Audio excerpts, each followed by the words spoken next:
Yo, welcome to Around the EcomiVerse episode 26. I'm here with Crypto Rain, Doctor of Stuff, and Queen VeVe. Welcome, everybody.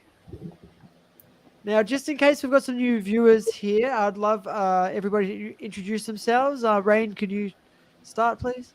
Yeah, absolutely. I've been in crypto since 2017. Prior to that, I did real estate investment for about 20 years.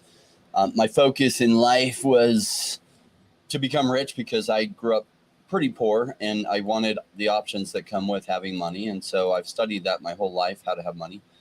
Found crypto in 2017, stuck around. Crypto has, let's just say, gone well for me, even though I made a lot of mistakes in the early days, like everyone does. And Omi is actually one of my favorite projects, and I've been following it since 2018. Mm. Awesome. Doctor of Stuff, do you want to introduce yourself? Yeah, I feel like we need to have rain go at the end, right? I know, right? How do you follow that? Right. I'm gonna follow that. Okay. So my name is Dr. Stuff, and I have been in crypto only about 2.5 years now. I mean, I studied crypto and actually presented for the company I work for quite some time. Just looking at how it was impacting the financial sector, the banking sector, but never really did a deep dive into it until, about 2.5 years ago. But I have a background in regulatory and finance, and then also just financial analytics. And I use that as I invest in crypto. And before crypto, obviously, definitely looked at stocks and invested in that as well. Okay. Awesome. Good Queen job, VeVe? Paula. Good job, following that. So, hi, I'm Queen VeVe at Lori Brenner over on Twitter. So, usually I am hosting a show every Wednesday night around 7 p.m., talking about all things VeVe and Omi. From a crypto investment or kind of contradicting maybe Rain just a little bit, I too, grew up relatively. I don't want to say too poor, but absolutely not well off. And I took the traditional path, going the college route, et cetera, doing corporate and which is all good and well, stocks, bonds, investments. But with this emerging technology, I started looking at crypto as a way to take a portion of my overall investments and diversify that in something that has the potential to multi-X versus a conservative 7 to 8% on a good year in your traditional um, kind of portfolio. So I'm probably the most conservative maybe in the bunch, but nonetheless, I like it as one of the assets in my portfolio. And Omi, invested in Omi, like Omi, and of course love collecting on VeVe. So have lots of VeVe collectibles. I believe. Awesome. Well, I think we've got a really balanced panel here, and I think Queen VeVe, you balance us out a little bit. If we get too off track and too hyped up, you can bring us back down to earth a little. Ditto. But yeah, it's really fun to do these shows. I'm really happy to have all of you guys here. The wealth of knowledge between this panel is just huge, and we've all sort of been in VeVe and Omi for quite some time now. Rain's been into Omi for longer than anyone else, from the very start, right? And Yeah. I just caught Crypto Rain and Dr. Stuff's stream yesterday, and that was such a great stream, guys. Like, it was really enjoyable. You guys went over so many different things, and the chat was really active as well in that one. And so that sort of brings me up to my first talking point was, there's been some influencers that do a bit of flip flopping, and there's one particular name that keeps coming up, and I don't know what happened. Dr. Stuff, you mentioned yesterday, Cavell had a poll up saying who wants me to leave VeVe, and the poll got to 65%. So basically 2/3 of everybody said just go, just go find something else to do. And he's still sticking around, and he's making a comeback now, and he's investing in more VeVe collectibles, and it's very difficult for us to work out if he's doing this because he wants to be in the space with everybody, or if he just wants to get views on his YouTube channel. It's funny. A lot of us are YouTubers, right? We want to make some money from YouTube because we put a lot of time and effort into all these videos, and so making some money is important. But I feel like the truth is more important, like what you're really into and what you're passionate about. And Dr. Sub, do you have anything to say about that? Look, I mean, I'm totally down. It's great if Cavell's going to come back, right? I love people coming back, and I hope more people do. So I'll put it that way, right? I do, I do think it was bold to post that poll. You That know, was very bold. I don't want to post that poll. I don't want to post that poll. You know, like I might get, but People be I like, tend bye. to follow through on things like that, and that's why I would not post that poll just in case, right? Because I'm sticking around for the long haul.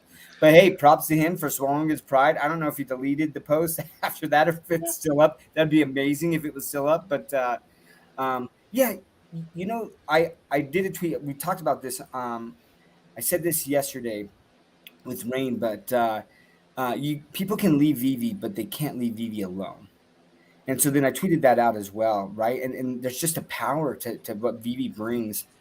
There's a community there, and I have seen people that like they quote unquote leave, they sell all the collectibles, but they cannot stop tweeting about it, and it's mostly like to FUD it, but sometimes you just have to wonder if they're constantly questioning themselves. Did I make the right decision? And so they're looking back at that. And look, so props to Cavell to say, you know what? After talking with VeVe Viral, and shout out to VeVe Viral, he's such a great addition to this space. I mean, I have to shout him out. Just constantly very positive, very intelligent, solid investor. Like I love getting to know him more, right? And Cavell basically said, hey, I feel like you've brought up some good points, and I'm back in. And VeVe continues to attract people, and there's a power behind that, and that's something that most projects they really don't have. So I love it. And hey, Cavell, we'll welcome you back with open arms. Just stop fighting VeVe, man. Like, and look, if you're gonna get paid by quid or whatever, that's cool too, right? Make money in the space, that's fine. But like, I just think it's important to provide like a fair and thoughtful perspective, right, and analysis on things. There might be some good things about Quid. I haven't really found any yet, to be honest. But I look at all of these different platforms and projects, right? Anyways, yeah. Look, welcome back, Cavell. Glad to have you. Hopefully, pump out some more positive VeVe content. Do you think we should get him on one of these around the EcomiVerse shows? TBD. Well, let me ask you, how well does he play in the sandbox for others? Others, right? I've heard mixed opinions on that. So I haven't seen a stream that he's on, but with multiple people. Some people only want the spotlight on themselves, and I don't know if that's him. But people who know him better will know, and if that's the case, then no. If he plays well with others, like there are amazing people in this community. And Jordan, thank you for putting this together. A fantastic idea that you spearheaded. Obviously 26 weeks ago, because this is episode 26, in bringing together some legends in this space that are very good influencers that have very thought out opinions. So thank you to you for doing that. And obviously it's your show. You can invite whoever you want. That's just my opinion on it, is really how well does he play in the sandbox with others and like add to the dialogue rather than trying to grab attention. And if he does that well, great. I would absolutely welcome him. Awesome. That sounds great. And thank you so much for, appreciating my effort. These shows do take a little bit of my time to put on. And I sort of freak out the last second if I don't have enough people going. I'm like, oh, who can make it? I've only missed one show. There's one show I just couldn't put it together because I left it to like literally the same day. I'm like, that's just, and unfortunately time zones, I'm in Australia, right? We're at 8 a.m. in the morning right now. So I can't organize same day very easily. I've got like 2 or 3 hours from like 5 a.m. I'm like texting everyone, hey, who can come on the show? I love putting together thumbnails as well and the cyberpunks. I think it's just a really fun thing. And you guys have probably seen, if you watch my channel, or you see that all my thumbnails are sort of very similar in terms of the color. They're all sort of neon colors and sort of futuristic. I feel like it's where we're going, right? We're going, it's just sort of more of a virtual world. And that brings us to the VeVeVerse. I know this in my list here somewhere. Do you guys think the VeVeVerse is going to launch next month? Because I've got some potential information that maybe we're launching next month to actual beta users. Dr. So Stuff, do you know anything about that? I have some thoughts Right. on Yep. timing it launches as well as what to expect. Now, have you ever gone to the movies and your friends have told you, oh my gosh, that's the best movie. Oh, it's so amazing. And you go see it and your expectations are so high that unless it is the best movie that was ever created, there's no way it'll even meet those expectations. So you leave it a little bit disappointed. That's happened to me a number of times. I learn whenever I hear like, oh, it's going to be, I lower my expectations to reality. So they're going to be rolling out something new that they've never done before. It's probably going to come later than they want it to. And it's probably not going to be amazing at first as we would love it to be. And then we probably have proper expectations. Why? Because companies are built by people. And when innovation is hard, especially when you don't have something to look at and copy directly, and they're innovating with some of these ideas. And so I'm just patiently waiting. And if they hit it next month, I don't think they will. But if they do, great. And if it comes 2 or 3 or 4 months, that's fine too. Eventually, money's going to come back into the crypto market. When it does, I think OMI's set up to do extremely well. And so whenever the VeVeVerse launches, if we all kind of keep our expectations down and evaluate what does come out, and if they're going the right direction with it, because it won't be a finished product, it'll be a first release, then we can like say, oh my gosh, I like where this is going, keep going this way or whatever. And I think we'll be pleased with that. Yeah, for sure. I want to talk a little bit more about the market. And if you guys see that last week, the BTC futures ETF was approved by the SEC. So that's some huge news. And I think that shows that, the SEC is changing their tune now, maybe because they're in the pocket of BlackRock, who knows? But it looks like, if this BTC spot ETF gets approved by the SEC, we're going to have, a bit of a crazy Bitcoin and overall crypto run earlier than expected. What do you think of that, Rain?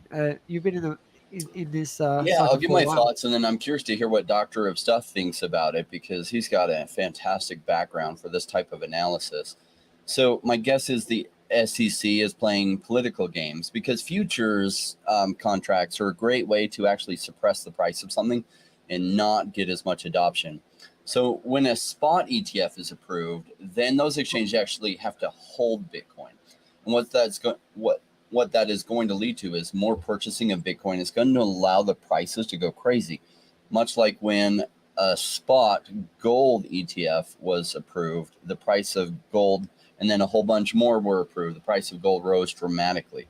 And so Bitcoin's going to raise dramatically, whether or not that's approved in the coming 2 years. The ETF is just going to augment that. So they've approved non-spot ETFs in the past. This isn't the first one, I believe, because they did one right in 2017 before Gensler was in charge.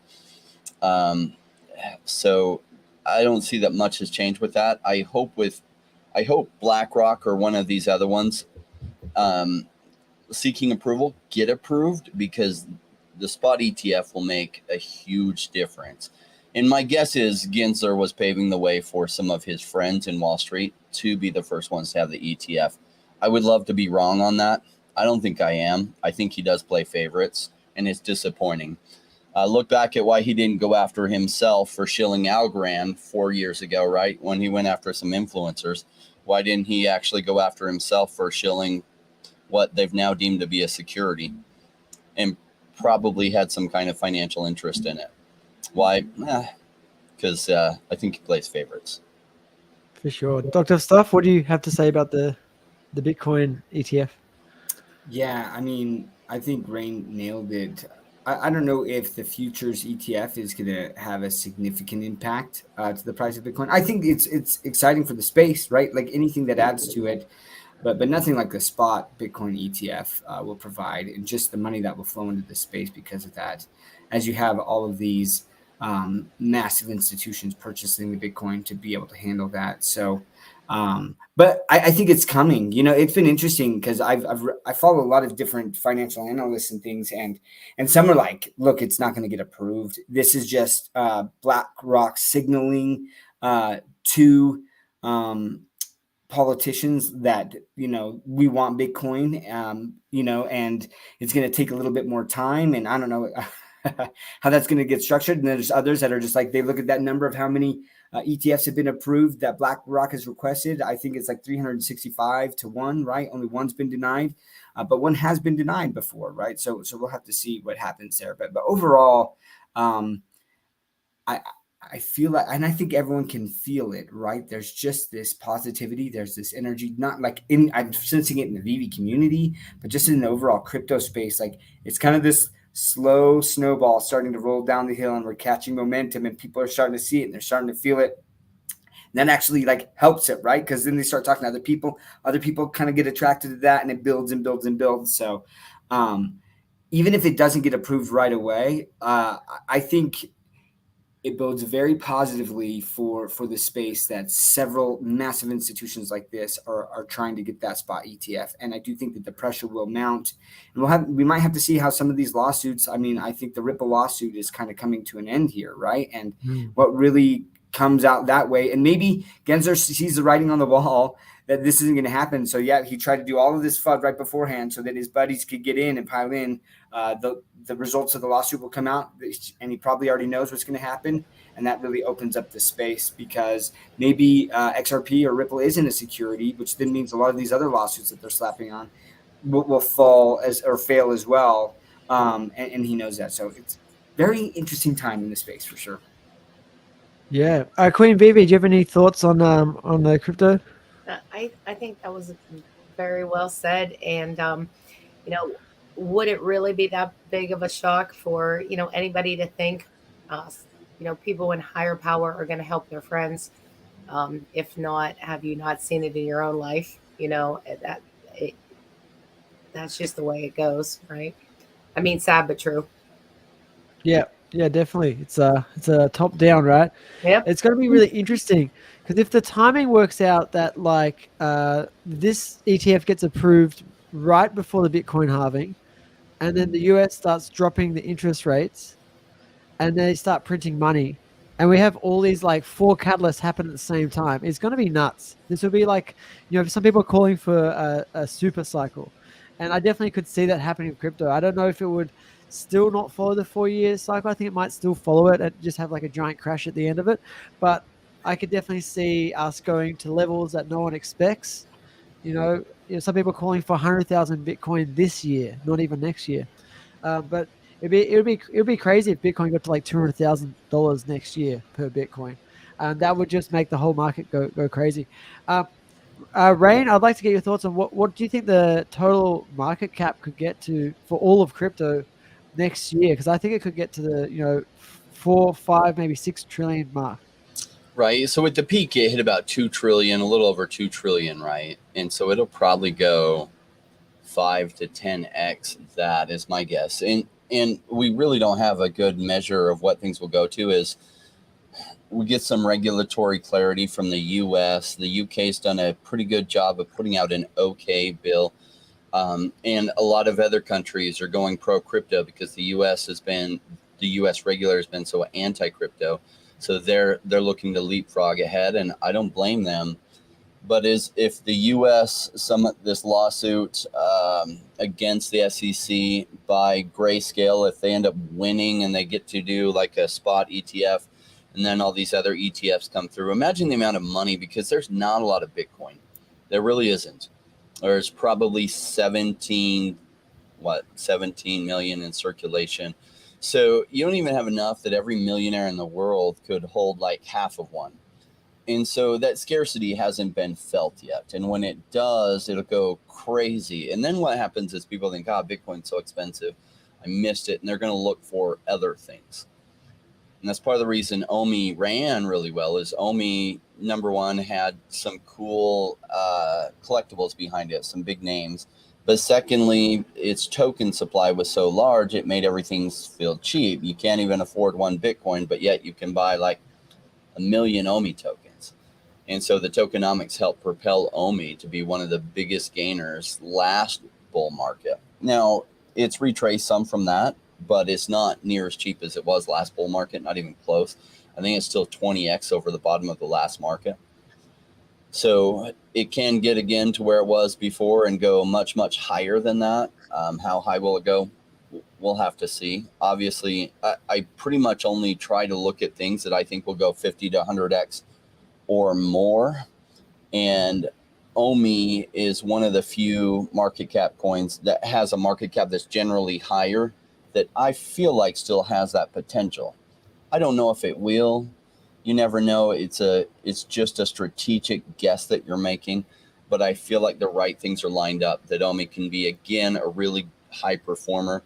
And I feel like the risk of OMI not surviving now is quite a bit lower than it was 4 years ago. So it's just pretty good risk versus return, and I like that. The overall market cap, I don't know, 10, 20 million or 10 to 20 trillion. And there will be some winners that massively win out of that, some altcoins, some other projects, and then there will be other ones that move up just a little bit as those rains come in. And that they say a rising tide rises all boats. That's true, but certain boats will go a lot higher than others, and that's what I'm looking for. That rising tide is going to be a lot of fun. It'll especially be fun if you have some of those boats that really go up. Yeah, awesome. Foster Hilt really wanted to make the show today. Unfortunately, he's looking after his kids, so he can't make it. But Foster Hilt had a lot of back and forth with God's entry on the OMI price of 0004s. He was trying to, he was asking God's entry if he'd make a bet with him. Well, I think it was $1,000 bet of $1,000 bet that OMI won't hit 0004 this year. And God's entry denied that bet. He said, "No, thanks, good sir, but I don't want to take that bet." Something like that. And so, that's sort of say. And then God's entry went on to say that he thinks with only one or two exchanges, OMI could easily do a 5 to 10x pump. So, I'm really excited to see what happens in the future with OMI. And I don't think it's going to go any lower at the moment. Not below 0005. I think that's the bottom. 0055 around there seems to be the bottom. But I'm really, really excited to see the future of OMI. But I do want to talk a little bit more about VeVe now, and also just the overall sentiment. Have you guys noticed a huge change? Because a lot of people are calling a few days ago the bottom of VeVe and OMI sentiment overall. Dr. Suff, what do you think about that? Sorry, about the overall sentiment of VeVe from the community? I really think VeVe and OMI are relatively linked in terms of sentiment. Yeah. Maybe Queen VeVe, do you want to take that one? You're in Twitter Spaces a lot. Well, interesting you should say that, because actually Twitter Spaces have been very different. At one point you could pretty much find a VeVe space 24/7, and things have dramatically declined to the point where pretty much throughout the day it's hard to find a VeVe space. Which I think is very interesting. Some of the guys that would go on first thing in the morning and they would run 8-9 hours, and then people would just carry on. It's been relatively quiet. There's been a few pop up here and there, but Spaces has been relatively slow. Just okay. The free open ones. Well, what have you noticed with the VeVe sentiment? Have you noticed that it's improved or neutral, or? I think we're neutral. I mean, you still have the couple of back and forths. We have, you always have something going on with Cavell. You always have something kind of going on, with, a couple weeks ago we had Paul Barron, and we had that, and in a way too, I start to think, no publicity is bad publicity. Earlier Doc said, people can leave VeVe, but would you say that they can't turn away from it? They just keep coming on back in. So, I think the sentiment's pretty much neutral, but overall we still have a lot of strong voices out there that may be a little quiet, but they're still there. People are still there. Awesome. I don't know about you all, but I'm looking forward to the day when OMI goes absolutely crazy and I'm gonna tag Paul Barron Network on like everything because he literally was like fudding at Get the him. bottom, right? And don't get me wrong, I really like Paul Barron Network and his channel. Otherwise, I wouldn't rub it in so bad if I didn't think highly of him. If I didn't care what he thought at all, why would I even take the time? But like he does use a Twitter sentiment analysis, and like the Twitter sentiment is down, and that's okay. Like in the crypto winter, that's exactly what happens. And there are people there were some very legitimate concerns with VeVe. I think that they resolved them. Their tech development life cycle was way too long, and I feel like they fixed that. They're completely on it. They recognize that they waited way too long to put the resources into that. I feel like they have a good team. They're rolling things out well. And so that compounded with the bear market really hurt some VeVe sentiment. And part of this is just bear market stuff. And I think that's what triggered Paul Barron to be like, oh my gosh, Twitter sentiment is down. I'm going to sell out of it. And it's like, I have this thing that I don't sell at lows. I buy at lows. It's this weird investor mentality of buy low so I can sell high rather than sell low so that I don't know what happens from there. Buy back higher and hope that it goes even higher than that. So yeah, I like to buy bottoms rather than sell at them. And some people say, oh my gosh, Omi's going way down from here. Please go way down from here. Please, like what 0.0000001 sounds amazing to me. Please happen because I will buy more unless I see like if a plane struck VeVe headquarters or somewhere where all the leaders of VeVe were having a meeting at the same time, or a meteor did and they all died, well, I'd probably sell. But they're doing all the right things that no way am I selling with what I'm seeing going on behind them. So I just pray it gets even cheaper because that just means other people are jumping ship. I'm glad to see them go so that I can buy cheaper. Thank you. Maybe if you sell me enough of it, I'll invite you to the yacht party in, 2 years from now. Awesome. And, Justin. yeah, I'm really enjoying, chatting with everybody in the community. I've been on Twitter a little bit more than I used to. I'm not really much of a Twitter guy, but it seems like Twitter's really very crypto friendly. I mean, and there's a lot. It's crazy to see. If you look at any post, it's not even crypto related, and you just go and look at a lot of those people just talk about crypto all the time. So even in the comments, I'm like, wow, this is crazy. Like I'm looking at some of the political posts, and there's a whole bunch of crypto people in there. I'm like, wow, is all of Twitter just crypto? Like it seems, and Elon Musk said he's going to allow you to put money in and out of Twitter, and I think even use it as a payment service as well in the future. Did you guys catch the latest Elon Musk interview? He did a really good interview. I can't remember the name of the channel, but you guys can look it up. Just Elon Musk an interview. It'll be recent in the last week, and Elon Musk is doing a lot for the space. He's interested in crypto. He holds Bitcoin. He holds Ethereum. He holds Dogecoin. He's actually been promoting some random cryptos with just random memes lately, as he loves his memes. So it's a very interesting space. And this time in history is absolutely crazy because, we're going from this change from, the gold standard to the Bitcoin gold standard, right? And like you said, Crypto Rain, last time when gold got that ETF approved, it did I think it was a 3 or 4x. So which for gold is massive, right? Yeah, and it's a multi-trillion without it, but yeah. You add that to it, and people are going to realize just how scarce it is. It is extremely scarce. Yeah, I can't wait. I'm a 1.5 Bitcoin holder, so I do have some Bitcoin. Your I was 100% put you in good position to have a whole I lot was 100% in. Whoops, I was 100% in Omi, and I did sell my company, my brand, and I decided that I'm going to put a lot of money into crypto and diversify a little bit, so I'm not just 100% Omi. So I'm about 50% Omi now. Okay, guys, so I'm not 100% anymore. I'm not quite the Randy bag. But I'm still that's a large portion of my money. Actually, if you look at my capital I've put in, it's actually about 3/4 in Omi. Just because Omi's down, it's 50% of my portfolio right now. But when Omi pumps, it's going to be like most of my portfolio again. When it does like a 10x, the rest of my crypto is going to look so minute. Unless Bitcoin does some crazy stuff. and that'll come back a little. Now, VeVe Queen, do you want to talk about any of the recent VeVe drops? Well, actually, that's a really good point. I don't know. Did you guys hear kind of Recur's not looking so good? Um, it's looking like they're not bringing new people onto the Discord. That they've lost significant. They've fired a lot of their kind of top people, and I think it's interesting because they were considered to be at one point potentially one of our kind of top competitors, if you would. Um, and on the one hand, I feel bad. I have recur passes, I have things, etc.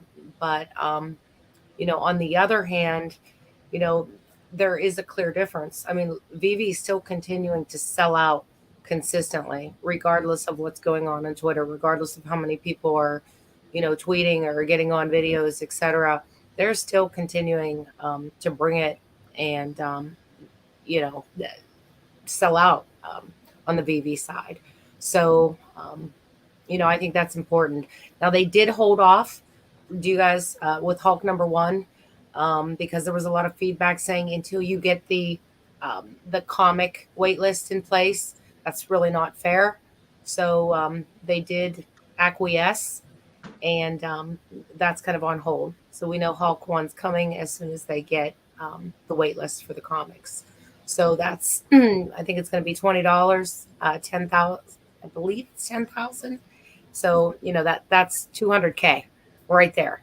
So definitely a contrast in how IP has been handled. I wish Recur would have done better. Wish they would have succeeded, but I don't have those fears with VeVe that's going to happen. And I think that goes back to really the strength of making the token have some value, thus driving up OMI, and then creating sustainability. An ecosystem versus just a rise, get rich, move on. This has the rise, take your profits, stay in there, and keep riding it if they do it correctly, obviously. Yeah. And did you get the dark side drop? I did not. I did not. I was sleeping. It was a long night. It me was as a well. long night the night before. But I woke up and I looked at it, and I believe it was somewhere around like around 2000. It was gone. So what was that? $60? Yeah, Yeah, it 2000. sold out instantly, I think. I'm That's pretty a sure it cool sold out. 120K, like that. Um, so I think that's pretty. So many companies would die to have that ability to have some kind of sale and have those kind of revenues come in. Yeah, and it continues. Now, do they get a dud? And no offense. Yeah, they get something that's not that popular in the fan base.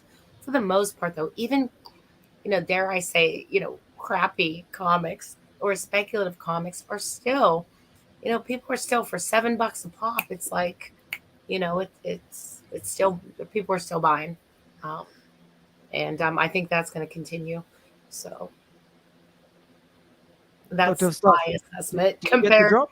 to the other projects. Doctor, did you get the drop? Dark side? I didn't. So right now I've loaded up quite a bit on collectibles, and so I'm working on OMI. I'm buying more OMI right now, and so I've just decided, like I'm at the master collector level. I've got over 100 sets and a lot of comics and things. But yeah, so I'm just like, it's awesome. Darkseid, he looks great. Raina and I kind of talked about that. And the more I actually looked at the AR photos, I looked at some of those last night. He looks pretty cool, actually. And that's the interesting thing is sometimes I think on the app when you're just looking at it, or someone takes a screenshot of him on the app, some of these collectibles you're like, oh, those don't look so good. But then in AR, as you get closer up, I'm like, wow, he actually looks pretty awesome. Still not as cool, right, as Thanos. But then again, he's animated and Thanos isn't animated. To Queen VeVe's point about man, VeVe just continues to crush it, to sell out a lot of collectibles. It's exciting. And I did want to touch a little bit because you'd asked about the VeVe sentiment. And although there aren't, Twitter spaces going on all the time, that is tough. And even during like the bear market, like I don't see well, you do have like broadside, they typically will have spaces, and every once in a while back cows will have spaces, but again, not as much as they used to either, No, right? all of them. So I would just say community sentiment, or like I don't want to necessarily say community sentiment, but people investing the time Yes. to host those spaces when they're like, you know what, there's a lot of other things I need to take care of that maybe they've been putting off during all those epic VV spaces or all these Yes. spaces, right? Um, and like that's been me. Work has been crazy for me. I just have not been able to get into Twitter Spaces. I used to be in Twitter Spaces all the time, and I just don't have time right now. So there's part of that, but like I there's so much more positivity overall in the space. There's a lot less of the fudding, although there will always be fudders. Any great project or a project that is really excelling is going to have someone who, like, it's always going to have a target on its back, right? And there's always going to be people attacking it because they're trying to bring down, the top dog. And but nope, I didn't go for Dark Side. He looks awesome, but I'm collecting Omi because I want to make sure that I'm getting those staking tiers when that all rolls out. So. Well, if it 10x's, you won't need too much Omi for that then. It's fair. What- Yeah, and that's true, right? And it's interesting that you say 10x, right? Because where we're at right now, I mean, I remember buying at 008 and thinking Me that was like too. a good price, and a 10x doesn't even get us to 008, right? That's right. Like, Yeah. I mean, it's kind of wild, and to get to all-time highs, right? Like that's almost like it 22x, I think. yeah, okay, 22, 25x. I mean, and man, I remember when we were talking to Patient Hodler and I started laying out all of the different catalysts that could happen. And that's just VeVe's part, right? Not even like the bull market and like Bitcoin and like all of the other external things that could happen, right? That could add to that fire. Man, it's just exciting. I saw you change his mind a bit there. Patient Hodler was like, hang on, maybe I should start buying Omi. You could see the wheels ticking. And he's like, oh, I don't know. Yeah. Yeah. I don't know if you guys have been keeping up, but Patient Hodler and I have been going back and forth. I called him out in one of my videos saying how Omi will do better than VeVe in terms of return overall. And so he did like a reply video just a couple of days ago. And he was saying how I'm a Omi Moon Boy degen and we're having back and forth. He's going to have me on his channel soon. We're going to do like a showdown. It's VeVe versus Omi showdown. That said, we both want to grow the space. We both believe in all of it. He's got Omi, I've got VeVe collectibles. Like this, we're really just having a bit of fun with it and just creating a little bit of drama for fun. Why not? I saw in your stream yesterday with Rain. Some people in the comments are like, cage match, Patient Hodler, Jordan Riz. Let's get it going. I will not step in the ring with you, Jordan. Yeah, like with all of your martial arts training and stuff, I would get worked. I don't know. I'm a pretty small guy, but like he's taller than me. He's younger than me, and he's gonna weigh more than me. So he's got all the advantages. I just have the experience, and I'm a little guy, but I'm very very quick. And yeah, I've trained in karate, trained in ninjutsu, trained in kung fu, trained in taekwondo, many different martial arts. Ninjutsu is my favorite, and I'm still practicing karate today. I just got my orange belt last week, but I've already had 2 yellow belts before that in karate. So really, I should be pretty close to my black belt now for that. So I'll get there probably next year. I'll get to my brown belt year after black. So it's exciting, man. It's exciting.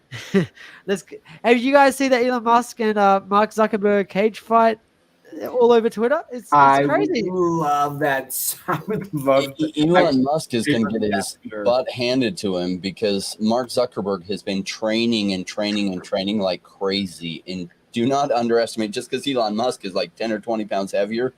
Like, I don't know that Elon Musk has been training for this. And Mark Zuckerberg, I think, is going to wipe the floor with him, even though I like Elon far more than I like Mark.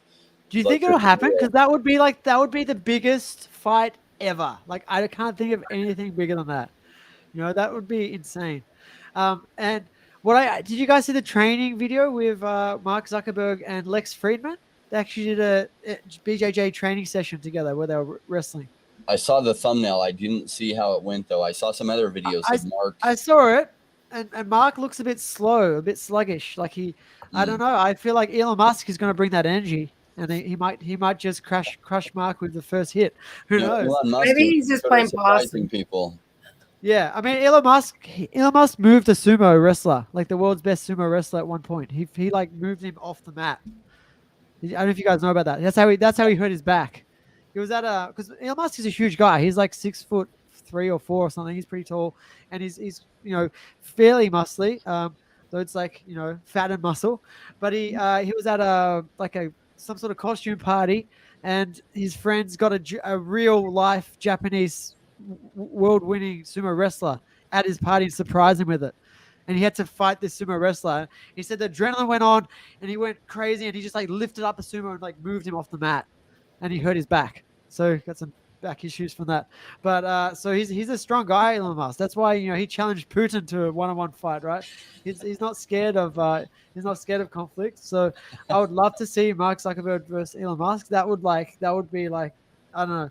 That'd just be crazy. I will live stream that. You know, Putin was in the KGB. Like he was a very high ranking KGB officer.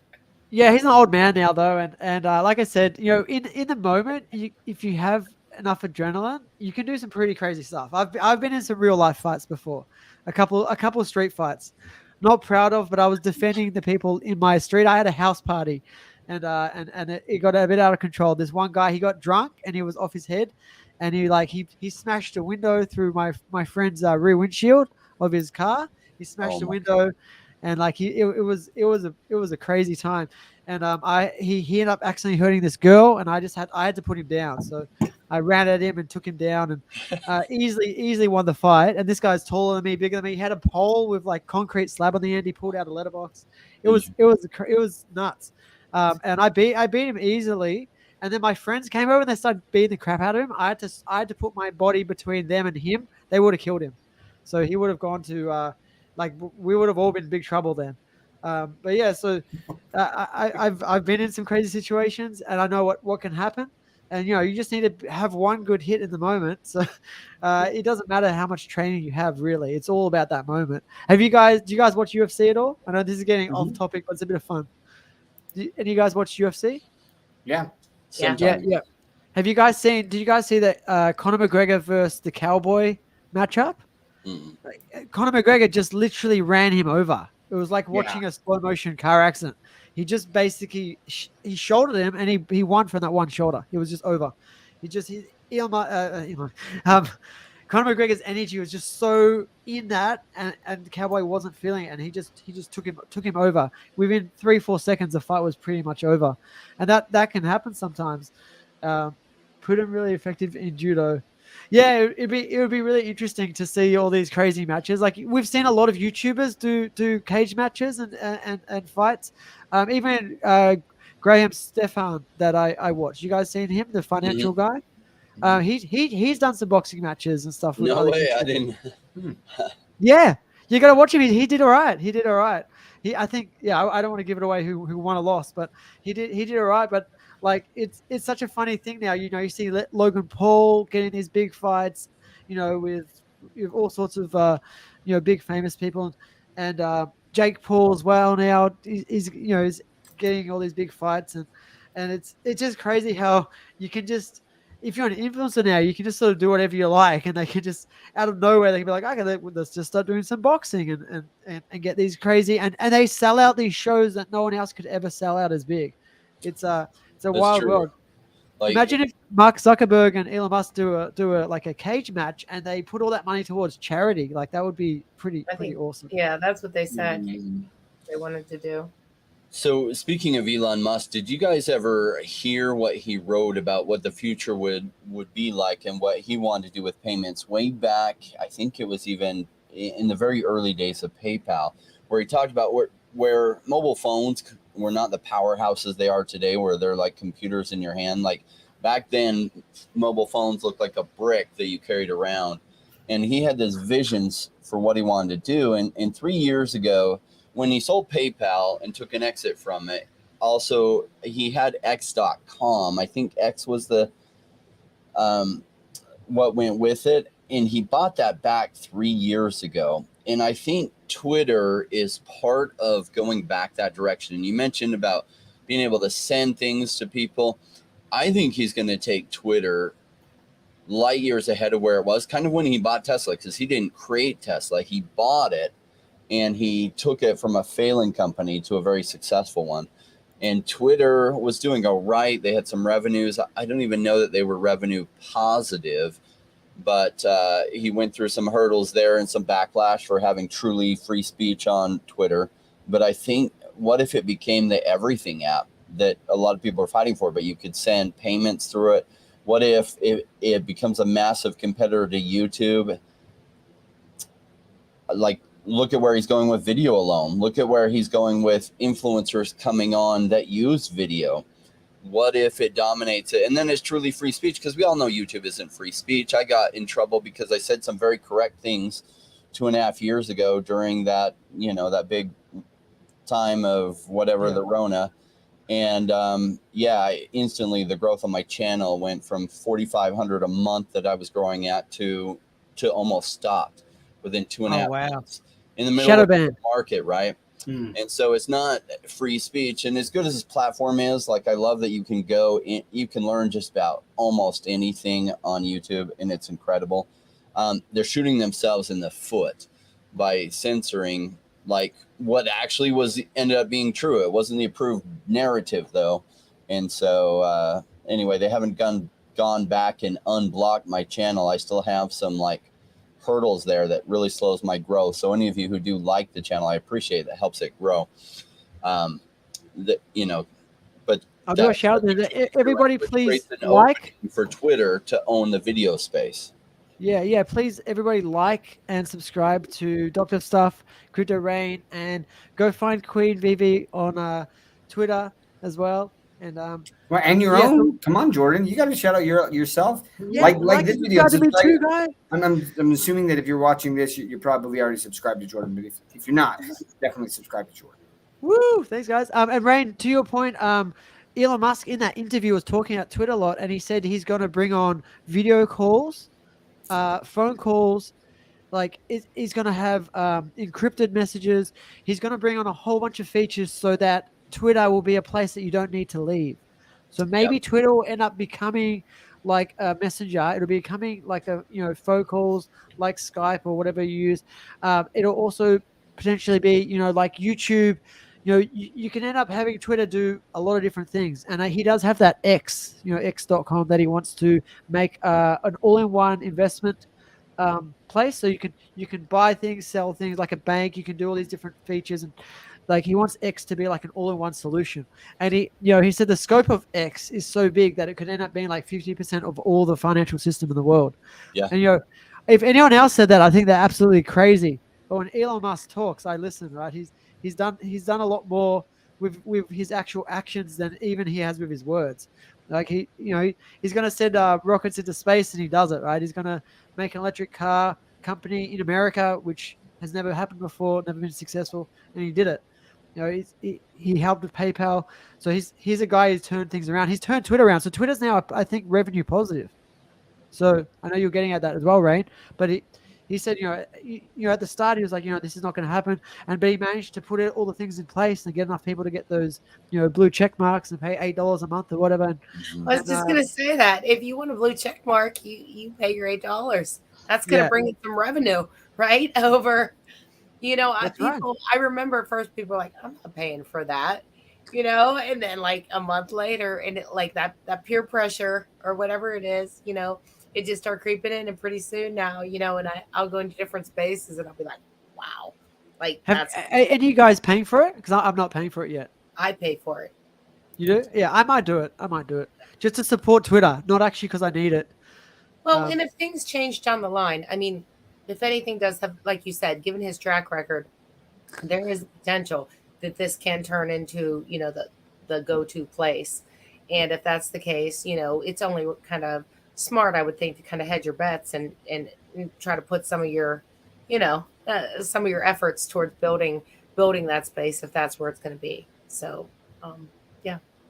Yeah, we've got some very funny comments here that are obviously not Elon Musk positive. I'm excited to see what he does to Twitter, right? I've been looking for a platform that will come in and truly compete with YouTube, because Google's got, I think if the U.S. Department of Justice was fair, they would actually break up Google because it has too much power with YouTube. And the Sherman Antitrust Act of like the late 1800s by Theodore Roosevelt was to prevent that much power, because they literally have as much power as the president of the United States and a company, and in some ways more. And so it's too much power for one company. It should have broke it up. So the best thing that could happen is competitors come in and directly compete with them. And Rumble's trying. I don't know about you guys, but I find Rumble just a little bit harder to search, harder to use. And so they're not there yet. It's just okay. They're going the right directions. I would love for Twitter to come in and really compete head to head, especially because I like Elon Musk. He's like kind of in the middle ground, really politically. You know, a lot of people on the far left wing are like, oh my gosh, he's so right wing. And that's only because they're so left. Like politically, he's pretty much right in the middle. And that's cool. Like, I like that. He's about business and good business. And I really like that about him. Yeah, that's true. Yeah, Rumble is not bad. I've used Rumble as well. The best thing about it is just, not being censored and stuff like that. But Twitter being a big competitor would be amazing because they've already got the user base, right? They've already got all the people already on it. And I think that's what he was really buying with those billions, was the user base and some existing revenues from it and everything. But I think that's what he was buying, the user base and some existing revenues. And he was going to radically transform it, take it out with the kitchen sink, a lot of the employees that were just totally lazy, not doing anything, and clean it out, revamp it, and turn it into a machine for uncensored discourse, video, maybe send payments, everything. Yeah, that's awesome. That's awesome. I'll just see what else we've got here. Talking points. We've got some people talking about different cryptocurrencies. I know you guys were talking about Grumpy Cat in the chat and Luvium and 4chan. Now, yeah, we don't really want to shill any meme coins on here. The only one meme coin I'll ever mention is probably Pepe, because it's actually, I reckon that's the new Dogecoin. I reckon Pepe is the new Dogecoin, guys. It's come back so strong like again. A million of those. Good. I only owned a tiny little bit of Pepe, but I made $4,000 off it when it peaked last time, and I will probably buy a little bit more as it dips because I think it's going to fly next year in the next bull run. But do you guys own Illuvium, Dr. Stuff or Rain? I have a little Illuvium. I don't have a lot. I did buy some land when they did their land drop. I know I would like to hear Rain, because Rain, are you doing some of the beta testing with the game? Yeah. I'd love to hear more about like what you think of that, and maybe that will talk me into, because the price is down substantially from where it's at, but it's still kind of price. I mean, 40 something bucks, or right now. Yeah. Anyway, do you want to talk a little bit more about Illuvium? The game? Yeah, one of my biggest gainers so I came in 2017, almost like everyone, I came in chasing green candles, right? So my friend had made 15x in 3 months. And I was like, you made 15%? And he's like, no, like 15 times as much money. And I was like, no freaking way. And of course, what I do, I came into the crypto space, bought what he bought, that it just 15x, right? I did buy it on a pullback, so it was only 8x from what he bought it at. And I made a little bit of money in that in 2017, but rolled that into other stuff that absolutely got savaged as the bear market came there. And I learned about cycles in crypto. And I had seen that in real estate investment and real estate cycles, because you have bear markets and bull markets in real estate. And so with crypto, I realized that just the cycles are very much compressed, and they swing a whole lot. So I was excited. And during the bear market, I bought this new game idea that people were going to put land on the blockchain, and it was called Axie Infinity. And nobody talked about it for forever. And as much as everyone's like, oh yeah, I would have invested in Axie, well, you would have been one of the rare few, because like when I tried to talk to people about Axie, they thought I was crazy and it was stupid. And Axie ended up being one of my biggest gainers. I bought the land on Axie when it sold on the market, and it went, I sold it at 100x. Now for 2 years it went down, and then after that it finally went up and went 100x from where I bought it at. That's where I sold, and it actually ended up going 3000x. So it pushed this idea that blockchain gaming and land can make a lot of sense. And I feel like Illuvium hit it out of the park of taking some of the successes of Axie and really making a game that's more playable, that's more fun, that's more engaging, kind of taking a Pokemon approach to it. And so they have a couple different ways you can go with them as far as what I'm invested in. I haven't invested in their what they call the Alluviatars, but I have a whole bunch of their Alluvium land, and I have their token, and it's in a buy zone for me. So I just keep adding to it. It's actually at a really attractive price now, and I've been adding to my position in their token. But the game is now in beta version, so if you reach out on Discord, you can probably get a code so that you can play Alluvium Overworld's beta, which is kind of like first-person shooter meets Pokemon, where you go out and you're able to then battle and possibly capture some alluvials that then can fight with you, kind of like in Pokemon, where you like battle and then you can capture them in a Pokeball. So it has that side of it. They also have the land side of it, which is a different gameplay that's going to be able to be on mobile. It's kind of resource-based, kind of like Clash of Clans, where you're trying to upgrade different things. And that one's a lot of fun. It's very addicting. In fact, I can show everyone here. Probably. You play it? Yeah. So I can show it. Let me share my screen.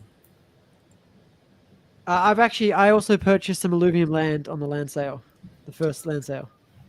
So yeah, there we go. So this is one of my plots. You can see I had a problem. I actually had too many plots in one wallet, and it wouldn't let me load them all in. So I sent this many to another wallet to see if that would decrease my number that I had in the other one, so I could play it. So this is a tier 1 land. It just has one little dot here. This has 2 little dots. Just take you to a tier 1 land. And so this is a resource-based game. And so you can show your efficiency, and like there's times to build things. These are all ready to harvest, so I can harvest them, kick them off again so that they're getting more resources. Yeah, so this is the game, and this provides fuel. At the top, you'll see these 3 items. There's these 3 types of fuel, and you'll need these fuels for the regular game. So the integration between the two is going to be really cool. In this one, you can actually earn some blueprints that you'll then be able to use in the overworld version, as well as fuel. You'll produce fuel in this. Then when you sell that into the market, it'll actually generate not just what you sell into the market, but a multiple of what you sell in the market. That the Alluvium DAO will make the money on that fuel. And it's kind of a complicated way that, like, as a landowner, you can actually earn revenues off of the fuel that you sell into the market. But those token holders, which get a portion of the DAO's revenues, can also get some revenues from that. And that fuel is needed in Overworld in order to travel. It's needed in order to cure shards. Think of shards like Pokeballs. So you have to find some shards, then you have to cure them so that they're complete in order to be able to then capture alluvials that you encounter and battle and win with. So I feel like they're nailing it. Like, they're doing a fantastic job with this. And they're ahead of so many other games out there. So all of it's still beta, right? It's all just in beta at the moment? Yeah, it's just in beta. Right now, if you actually use your land and you get blueprints, you're going to actually be able to mint and keep those blueprints. And cool. So they did reset it like a month and a half, 2 months ago. I wasn't able to start playing right away because my login wasn't working, because it was actually crashing because I had too many land pieces. And it was a problem that there weren't a lot of people in that situation. And so, it wasn't high priority, though I can say their customer support's been awesome and really worked really hard to try to solve the problem. And I appreciate how cool their customer support is. They still don't have it solved. So I created or used my son's login and sent a bunch to a wallet I associated with his login. And each plot of land is an NFT, right? Yes. So these are actually related to NFTs. I think the floor price is somewhere around $300 or so right now. Is that where we bought it at? I think that might have been similar to where I bought it at. Roughly about where it's sold at. So if you think of Axie Infinity Land, which I made incredible money on, Axie Infinity Land went way down, and then it went way up. So the Illuvium land went up from the sale, and then it's come down some to about where it sold at, but it's held its value through the bear market really well. Thanks, Bill Garner, he's camping, but he sent me a shout out, so that's awesome. Nice. Yeah, I really like Illuvium. I think it's a really cool game. I've got a pretty good gaming computer, so I think I could play the first-person shooter pretty well.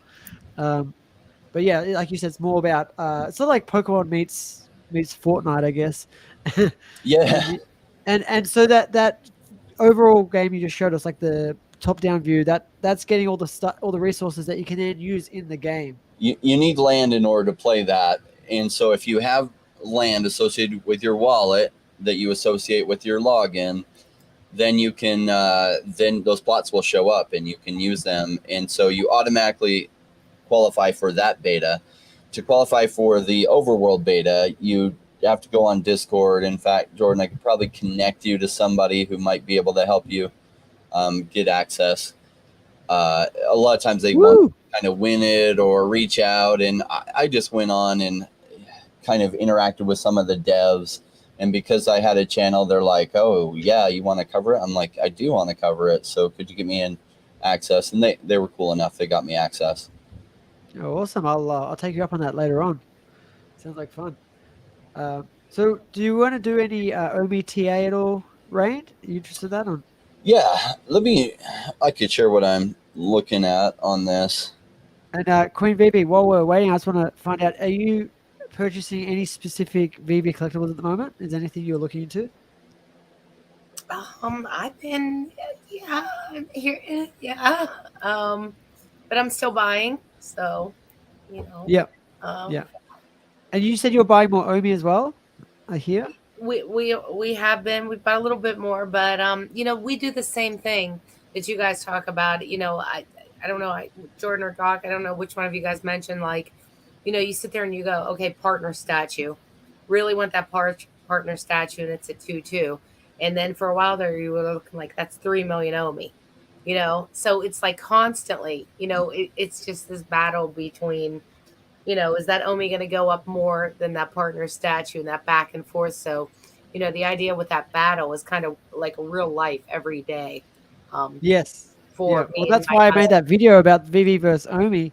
And I turned a few heads because a few people in the comments were like, I was going to put this money towards VeVe, now put it towards OMI. I'm like, yeah. Like, as long as if you're in both, you're in both. Like, it's a win-win, right? As long as they both go well. Look, if EcomiVerse was to go down, you'd lose an OMI token, right? And you'd also lose VeVe. So they sort of go together. Well, I bought it 007, and I believed. And all they've done was strengthen my belief. You know what I mean? All they've done is continue to produce. So,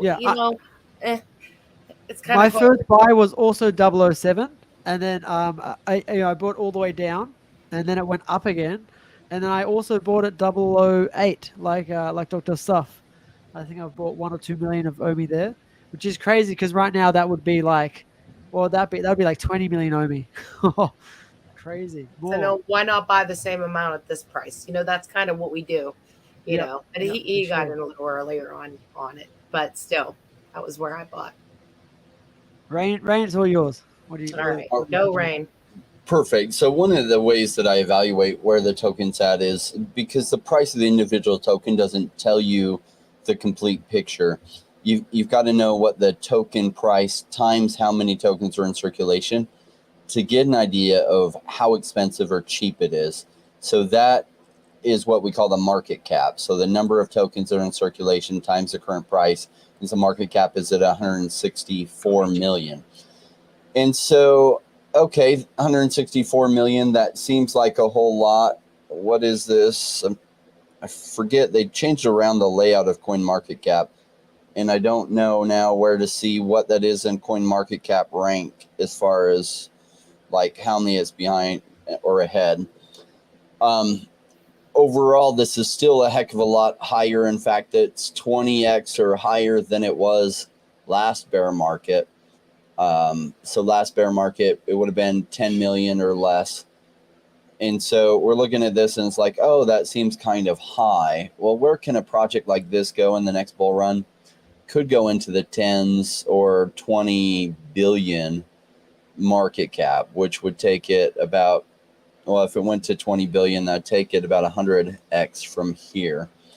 Another way of looking at it is just on the chart where it's been before. And it was all the way here. Now, you can't unfortunately see the history because it was all the way up at 1.4 cents. This chart, the reason it's disconnected is because they brought the token over from Go chain over to the Mutable X chain, and so and over to ETH. And so the tracking starts about then in August. But there is history on this. The pre-sale in this that I participated in was way back in 2018. I think the token launched like late 2018.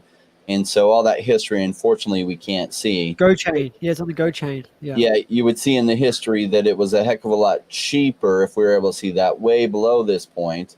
And you would see that it actually was all the way at 1.4 cents before. And none of that shows. And from here, it came down. It did this little double top. And then it's been just trading down inside this little triangle I have drawn out. And it is now testing the top of that. And my guess is going to break to the upside, but I don't know. The chances are it will. And maybe then we're off to the races, or maybe it comes back and goes above it, comes back in, fakes people out a little bit. But it's been doing this huge amount of basing since all the way back here in 11 of May 2022. So that was, it's been a year and about 14 months of this solid base where you've got people like myself and Jordan, Dr. Stuff, and lots of people buying during this big basing that were not willing to sell. And you end up running out of people that are willing to sell at these prices. And so as new buyers come in, there's no sellers. And all of a sudden, people start realizing how really scarce this is. And then it starts going up on a climb. And then what happens is you have people telling their friend, hey, I made 5x on OMI. And they're like, what, 50%? And you're like, no, I made 5 times the amount. Oh my gosh, where do I buy it? And that's why you get these amazing surges that are quite crazy, because as they come in, their friend isn't even selling yet. So he's not even a new seller. Someone else might be selling, but then the guy's friend is buying some, and then it goes up and goes up. And that's why these markets often swing too far to the upside and then too far to the downside, because the cycles perpetuate themselves, right? So you even had some VeVe influencers we talked about that as things are way down, they start piling on and fudding on it. So that pushes it down even further. And that goes into people like me that are patient, long background investing. And I'm like, well, I still like where the project's at, the team's at. I feel like they fixed the tech things I was worried about. Okay, I'm just going to accumulate more. Oh, it got cheaper. Thank you. I'm going to accumulate more. Am I willing to sell that? No, I'm not willing to sell that. So they run out of people willing to sell the current thing, and it reverses, and then it starts to shoot up. That cycle compounds on itself.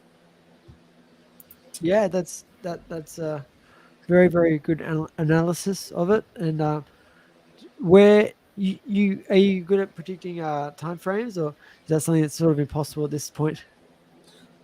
Time frames are hard to tell. Like I'm not a super huge technical analysis person. I've learned some just so I can make better buys. But the people that I know that make it absolutely life-changing wealth through crypto, number one, stay around crypto for at least 5 years, if not 8. They commit to it 100% for that time period. They don't go away during the bear markets, and they stock up and load up. Most of the technical analysis people I know, most of them aren't successful over time. And so technical analysis is good to help you make better buys. But where you make your money is literally buying low and holding and selling high, and trying to buy. I like those other things that were mentioned, like the meme coins stuff. I don't touch those. There's not enough research you can really do on how meme coins are going to perform. You're kind of hoping some big name totally pumps it, and there's no realistic way to measure that. I look for projects where what they're doing makes sense from a business side. The team behind it makes sense for what the idea is, and they have the business background to pull that off. Like if VeVe didn't have David Yu, I would be concerned. I'd be like, do they have the ability to pull that off? So David Yu happens to be one of the most famous, one of the top collectors in the world, and so he is exactly the right person to be helping head VeVe. And so I like the team behind VeVe. I like what they're doing, their narrative, their tokens way down. So it's a fantastic time to just sell at lows, right? Just sell it. Oh, wait. Why the hell would I be doing that? I'm like, do it. Yeah, I'll buy. Yeah, I know, right? It's like, do it, everyone. Rain will love it. I'm supposed to sell now? Wait, isn't that how you lose all your money? No, you buy low so you can sell high. So thank you to whoever dumped their bags. I appreciate it. Thank you. In fact, please sell more. So, Rain, I was going to say just real quick, Jordan, too, like when you're talking about like the market cap of like what OMI could be, the thing that we still can't really, we don't have any data on yet is what the burns are going to do, all of the different mechanisms for the token burn, right? And so depending on like, if there's a lot of tokens that are able to be burned before the price really starts to jump, then you could have a significant amount of OMI that's gone out of the ecosystem, which then changes that whole analysis, right? Of like what the market cap is really going to be because there's less tokens there. So it'll be interesting to see like that in combination with everything else, what that multiple, if it happens, right, would be. Well, they've changed that OMI priority, right, to basically bronze tickets and staking. And so the bronze tickets, I think, are going to actually help burn OMI much faster than if we got OMI to NFT. Or if we got OMI to NFT, there might be a percentage burn, but I think the bronze tickets is going to probably burn more OMI. Like it's 100% burn when you buy bronze tickets. So we might actually get more OMI burning sooner with the way they've reprioritized the utility. That'd be so great. The bronze ticket idea was a monsterly good idea, like fantastic good idea, right? Because I can see people going crazy for those bronze tickets on big drops. And that's awesome. Sure. That benefits. Yeah. It benefits you and Randy more than anyone because you guys hold more OMI and some of the other gigantic OMI whales.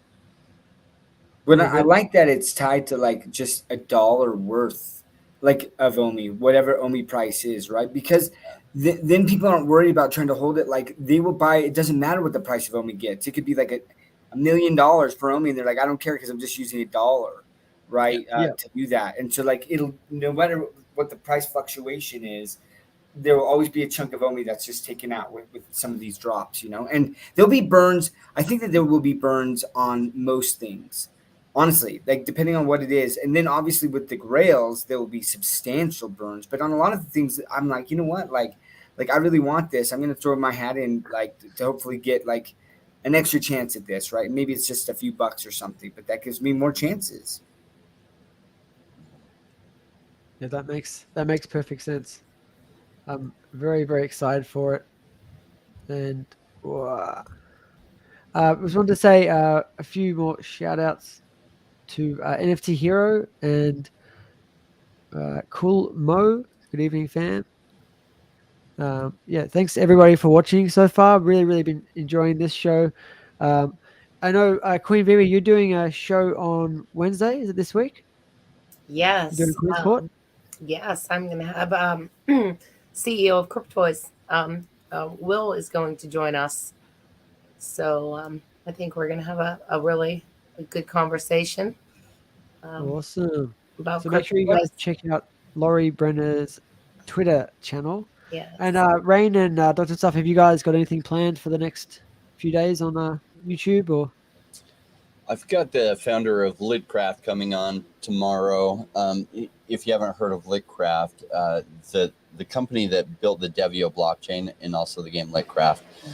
So he's the founder of both those, and he's coming on. They can do 8 million transactions per second. Wow! Is that a maximum? 8 million. No, it can do more than that. Is that the most? They've already hit that. They hit that 4 years ago, actually. I know, it's the craziest thing. So, full disclosure, I invested a lot of money with them. Let's just say it's not 1 million, but it's not too far from that either in their company. And like 3 years ago, right? 2.5 years ago, I'm also an advisor to Litcraft, but Tom, the CEO, is going to join us tomorrow morning for an interview to talk about the game. And the game, they nailed it. So I was an advisor, or am an advisor to them on the game. And I said, look, one of the reasons Axie did so well is they made it so it was rewarding to play the game. So actually the people who played the game made the majority of the money. And because they only took a small fraction of that, they made a ton because adoption got so big. I was like, you should really jump on that principle, because game makers think a different way than that. In fact, Tom, they had a big background in making games before this. And I feel like he took that idea and completely ran with it, of getting out of the way, let the people playing the game make all the value, and just take a small fraction of that. And your pie will end up being so much bigger. Converse that with Gala just made some decisions, right? That they're trying to make 85% of the money from that the ecosystem generates, and leave 15% for everyone else. That's ridiculous. Oh, what? Yeah. Compared to what Axie already proved what works. And then Gala is just, that's how existing game makers often think. And it's going to lead to a massive failure. Thank goodness they made that decision. And it's going to make it easier for Litcraft to come in and clean house with them. One of my other big investments was Myria.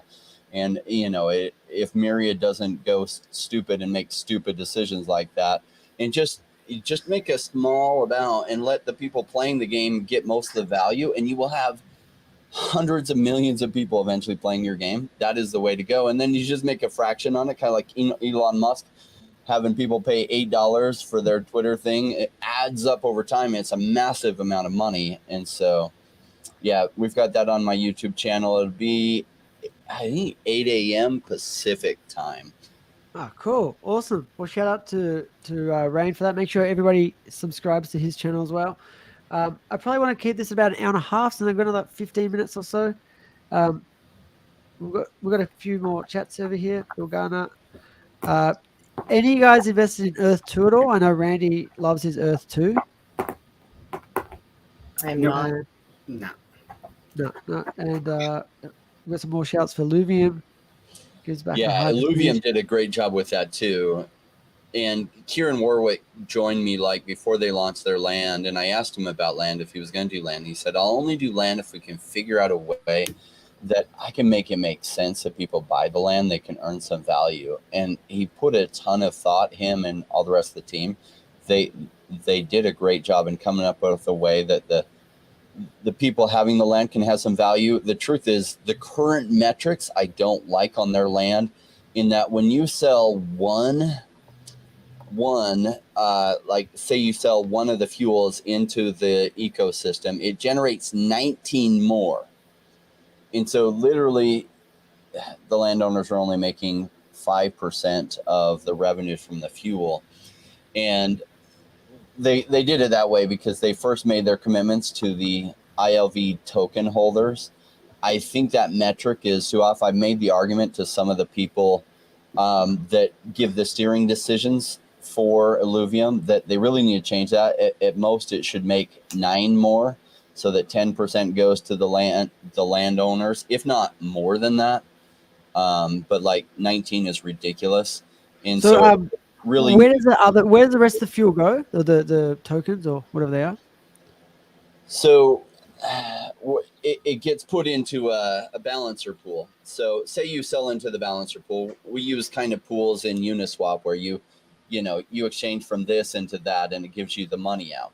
So this balancer pool, when you say fuel's going for $1 and you sell it into the pool, so now you have that $1, but now it doesn't just have the one that you sold into it. It generated 19 more, so it has a total of 20 in there. And so it's an interesting structure, and they were weighing how to balance. They told the Illuvium token holders that they were going to share a massive amount of revenue with the token holders. And then they came out with this idea of land and didn't want to leave their ILV token holders hanging. And so I get why they went that way. I didn't know when I was buying the land. I didn't know about that because I'd heard them say, oh, yeah, the fuel will only be generated from the landowners. So I thought it was 100% of the revenue from fuel went to the landowners. No, it turns out it's 5%. And so it's still going to be good. And you'll see, like, what's funny is Axie Infinity land went up tremendously, even though there was zero revenue generated by holding the land. And yet the land went up like 3,000x.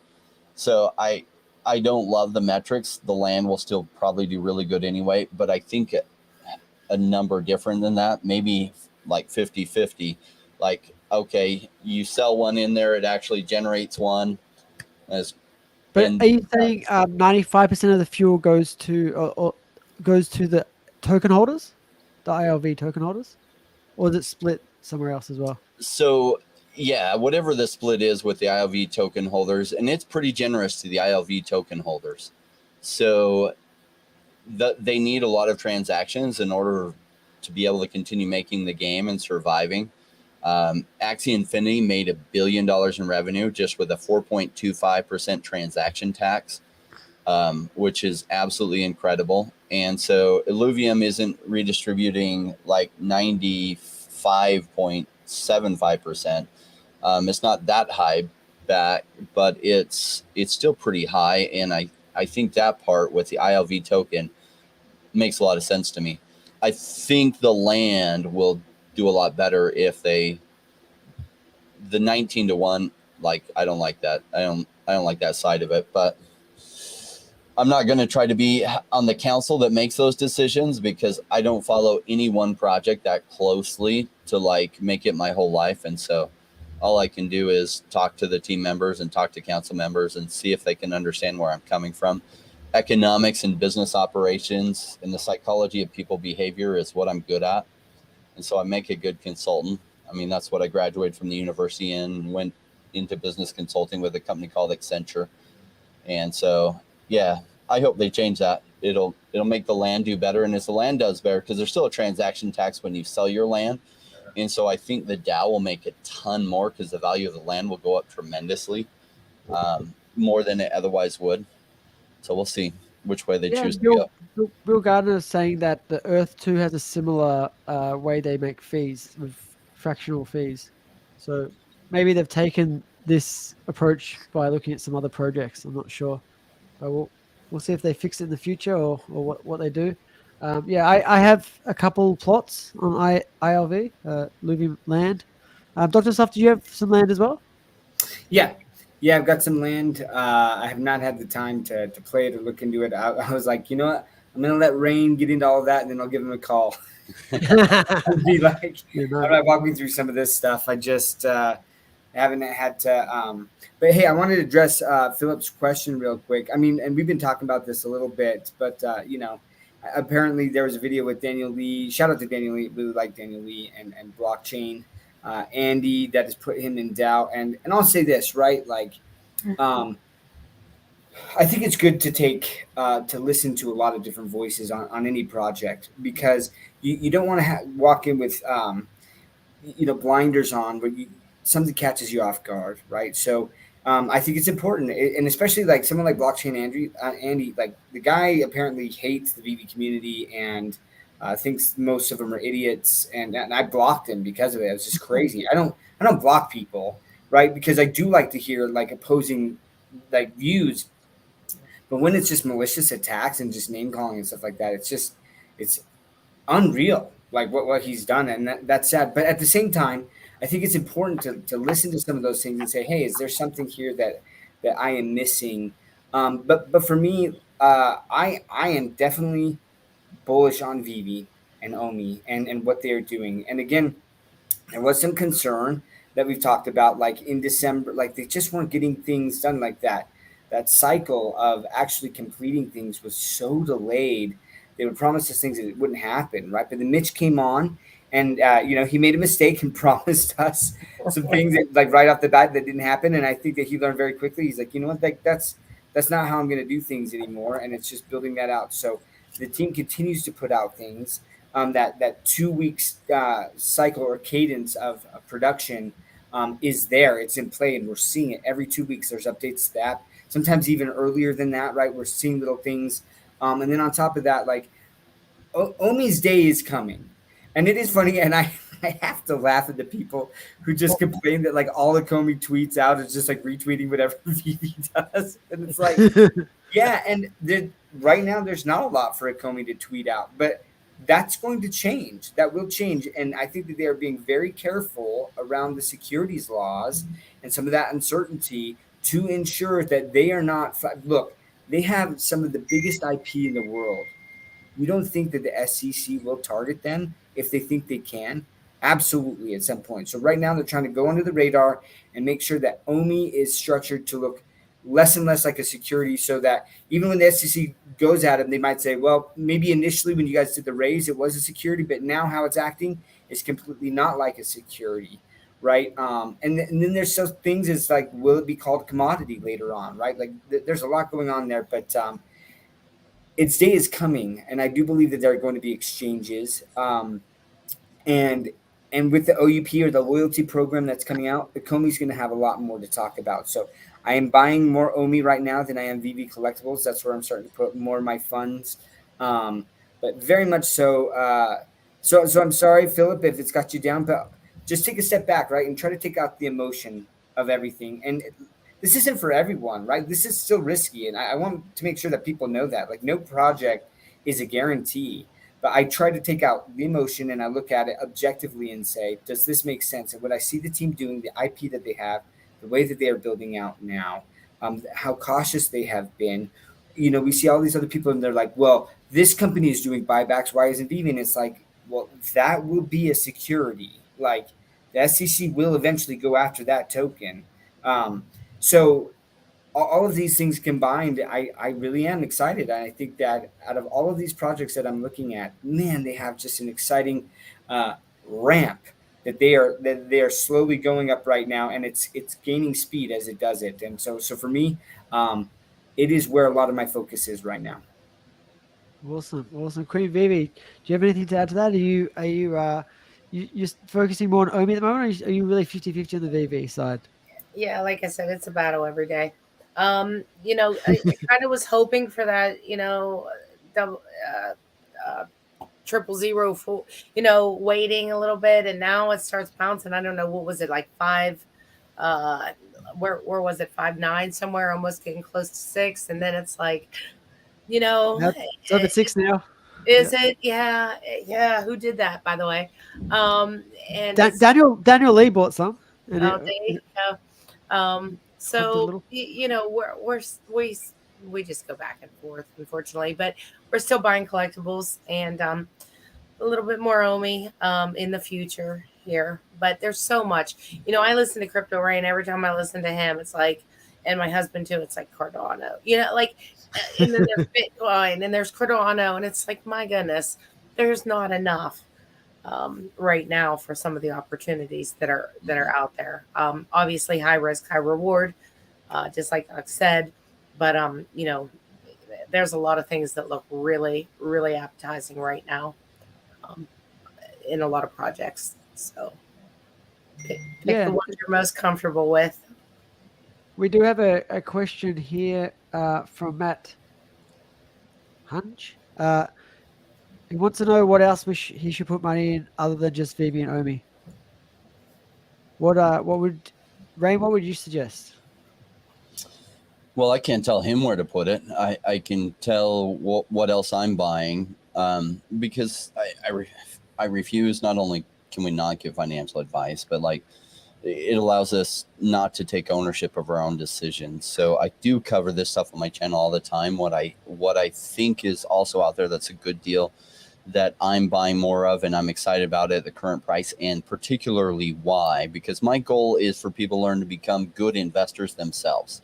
So it's kind of like teaching expert fishermen instead of like trying to feed them fish and be like, and doing everything for them, so that people become exceptionally good at that, because that's how you make amazing money over the coming 8 years, that you change your finances for forever. Is not just getting lucky. It's learning to think like an investor. So you're taking strategic bets. So I've been buying Bumper. It's more risky than where OMI is. Like, so Bumper's got a good team. I lay it out why I'm so, why I like that one a lot. It's I would say 5 times as much risk as OMI, and OMI's risky already. But if it works out, you know, it can do 1,000x, it can do 2,000x or 3,000x. What's the market cap? It's like 6 million or 7 million. Ooh, that's juicy. I That's know, juicy. right? It's really, really low, and yet there's a chance it changes not only decentralized finance but finance, and they have this new way of doing things, of protecting price on things that is innovative. And if it works out, and all their testing that they've done of their algorithm and everything, if it actually works like they hope it does, and it probably won't at first, but if it comes together, it will do amazing, and all these hedge funds will be like wanting it. And if it doesn't, then it can go to zero. And that's why I say it's risky. I've interviewed the founders multiple times. I invested in it since 2 years ago, before it even launched. The token's been out for over a year. The price has been savaged by the bear market, and they're rolling out their test net in the coming 3 months. That's one that I very much like. There's another project called Animal Concerts. There's the Alluvium token, I think is good at this price. In fact, I just recently covered my top favorite ones at this current price, and Omi was one of those as well. Omi! Yeah. And so it's like an amazing price. People are here right now. Like, you are at such a good time, because it was a good deal at 0.008. Not a great deal. This is an amazing deal. And I don't know, could fail. I don't see any legitimate reason why it would fail from here and not survive into the next bull run, which will bring massive amounts of new funds. But I understand that can happen. And so there's no sure bets in this space at all. There are no sure bets. But I like Ecomi's risk versus reward. Yeah. And in a place where, yes, our value has gone down, the one bright spot, like I mentioned earlier, is, they're still continuing to sell a lot of product through this bear market. Yeah. And I don't see that, anywhere else, like they are continuing to just hammer it out and get sales. So I think that's really interesting. They're leading the idea of these digital collectibles, right? And so it's like a new thing, like baseball cards. And what's interesting is people who buy baseball cards, they continually buy them. They've actually worked it into their budget. And that's kind of happened with a lot of us with VeVe. You've kind of worked it into our budget, the different collectibles, and we might not buy all of them, but we're buying and buy more and find ways to buy more. Mm-hmm. And so I think, like early years of baseball cards, I think the early years of these digital collectibles might even vastly outperform them if this idea of digital collectibles goes global, and I think it will. And as it does, then the pool of who wants these goes absolutely huge, and that's what allows prices to do really well. And that's what attracts me to VeVe and Ecomi so much. I don't usually like projects with the market cap as high as Omi's is, and yet I love Omi. Some ask me, well, why don't you go all in? It's just because I don't go all in on anything. If I were to go all in on one thing, it would be Omi. I just don't do that because you just never know what will happen. I don't go all in. Like last cycle, if I was to go all in on one thing, it would have been Cardano. I didn't know because I just don't do that. I had a friend that went all in on Cardano, worked out good for him. We had about the same amount invested. Cardano ran earlier, and like the little engine that could, my diversification method eventually caught up and passed him. But for a long time, I was like, should have been smart like him. And then, like 4 months later, I'm like, okay, everything turned out fine. So. Yeah. If we could do sort of parting thoughts for everybody, I want to wrap it up sort of soon. Dr. Stuff, do you have any parting thoughts for those listening that are, not sure about their investments, or Omi and VeVe, if they should keep hodling, or what are your thoughts? Well, I will never tell anyone what to do, right? Just like Rain said, what I'm doing, I am definitely hodling and accumulating more. And look, crypto, the volatility, it's not for everyone. Investing in general, even just in the stock market, where the gains or the losses aren't near as volatile, is not for everyone either, right? But whether or not you just enjoy the space and learn. Like, there's so much. Like, I love this. I love the technology that's coming. I have, for the longest time, I remember growing up, as I started to learn about finance, and I was like, man, I wish I could have understood like things, and I could have bought Apple stock, back in the day, or Microsoft stock back in the day, right? Or Intel stock back in the day, you know, but I was like, I didn't have the money. I was way too young. Obviously I couldn't do that. And for me, I finally feel like I'm here. Like I'm in the crypto space. Just the technology, the blockchain, the metaverse, I mean, digital collectibles, all of these things. Not everything's going to stick, but some of it's going to stick. And that's where I think the diversification is there too. But look, stick by your convictions, whatever they are. Do your research, right? And part of the research that I do is listening to other people who are educated in the space and are successful in this space, not just because they have some big following on YouTube. There's some good channels that don't have a lot of followers on YouTube, but they're intelligent people and they break things down. Those are the types of people I'm trying to find and listen to in the space and continue to grow and to learn. And that's what I want. That's why I love jumping on here. Appreciate all the work that Jordan does, that Queen VeVe does in the Twitter spaces. She's hosted some epic Twitter spaces and just a lot of information. She does a lot of work. Rain covers. I've learned a lot about crypto in general from Rain. So there's a lot of awesome people out there. Thank you for spending the time and listening to us, right, and learning. And if you guys ever have questions, like hit me up in the DMs and things, right? Like definitely want to help people succeed any way I can. Randy! And shout out to Randy. Love it. Randy, we've mentioned you like 5 times at least so far. Queen VeVe, do you have some parting thoughts? You know, I just everybody just we're in the cycle. Bear market's still here. Best thing you could do is don't invest more than you can afford to lose. And for what you do invest, you know, just be patient. Just be patient, and hopefully, I'm with the rest of the panel up here that it's a solid project, and it's going to pay off for those of us who continue to be patient. Awesome. Well, thanks so much for watching, guys. Ray, do you have any parting thoughts, or you pretty much said it before? Yeah, you know, everyone who is still here, congratulations, because a lot of people have washed out already. And I know some people in the crypto space that I've gotten to know over the past number of years. And there's one who came in 2013 chasing green candles and got absolutely wrecked, but he stuck around. He's like under 30 years old, I think, still, and he's now worth hundreds of millions of dollars. Now, he didn't just like dawdle around and not do anything, but he really dove in and learned to think like an investor because he realized this tech was going to change the world. And he dove in like headfirst into the pool, and he stuck around during the crypto winter. And if you're here, you're one of those with the tenacity to do the same.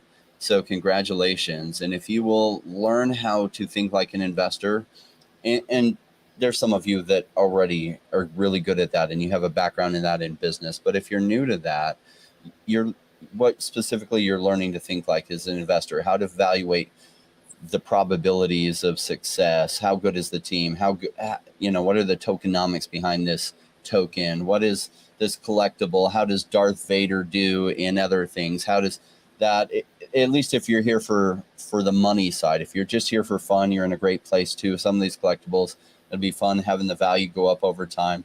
If you're here for life-changing wealth, just commit for the next 8 years to be here and then work little bits every day on learning to think like an investor, and you're probably going to do pretty exceptional. You will make some mistakes, but you'll learn from those and get better. And over time, I mean, as the technology goes this way, Web3 or what crypto is enabling the internet to do is going to change the world completely. This is the next evolution of the internet. It's happening right in front of us, and all you are here perfectly positioned to catch this wave. Awesome. Very, very, very well said. Thanks so much for watching. If you guys are watching this now, please hit the like button, no matter whose channel you're on, and also hit subscribe so you don't miss next week's Around the EcomiVerse. I loved having everyone on here. I loved having all the comments and everything. I really appreciate all your time for watching. Till next time, stay tuned, guys. See you later. See you, everyone. Thanks, guys.